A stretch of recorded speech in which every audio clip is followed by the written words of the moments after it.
प्रत्येक ओडियांकर आराध्य देवता हेउछन्ति महाप्रभु श्री जगन्नाथ, जहाँको पाई समग्र विश्व में भारत आज परिचित होइछि।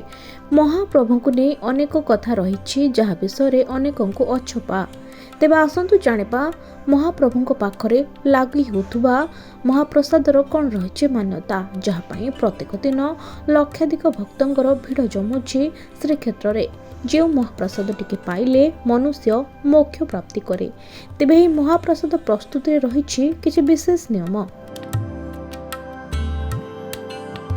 श्रीक्षेत्र में प्रतिदिन महाप्रभु निमंते 56 प्रकारर व्यंजन प्रस्तुत होता है। हेले रोचक तथ्य यह जे सेठारे प्रस्तुत हेउथुबा 56 प्रकार महाप्रसाद रे केबे भी आलू व्यवहार करा जाय नाही।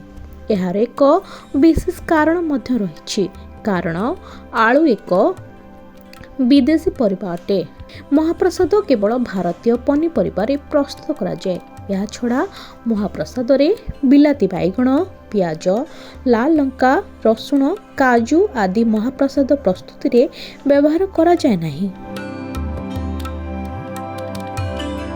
तेबे महाप्रभु पाखरे लागि होउथिबा 56 प्रकारर भोग मध्य रही सादा अन्न, दही पखाळ, कानिका, थाली खिचुड़ी, अदा पखाळ, घी अन्न, मिठा पखाळ, खिचुड़ी, खजा, गजा, लडू, मगज लडू, मठा पोली, जीरा लडू, जगन्नाथ बल्लभ, खुरुमा, काकरा, लुणी खुरुमा, मरीच लडू, स्वार पिठा, झड़ाई, झिल्ली, कांती, मंडा, अमालू, पुरी, लुची, दहीबरा, बरा, आरिसा, तिरुरी, रोस पाइक, खीरी, पुड़ी, खुआ, रसाबली, छेना खई, ताड़िया, पोटल रसा, महुर, बुड़ी खजा, सरपुली, खुआ मंडा, चना डाली, मिठा डाली, मुग डाली, डालमा, रायता, बेसर, साग, बैगणी एवं खटा,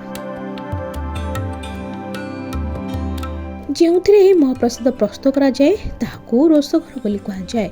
ତେବେ ଏହାକୁ ପ୍ରସ୍ତୁତ କରିବା ପାଇଁ ରୋଷଘରେ 256ଟି ଚୁଲି ଲଗାଯାଇଥାଏ। ଏହାକୁ ପୃଥିବୀର ସବୁଠାରୁ ବଡ଼ ରୋଷେଇ ଘର ବୋଲି କୁହାଯାଏ। ଏଠାରେ ପ୍ରାୟ 10,000 ଲୋକଙ୍କ ପାଇଁ 45 ମିନିଟ୍ ମଧ୍ୟରେ ଖାଦ୍ୟ ପ୍ରସ୍ତୁତ କରାଯାଏ।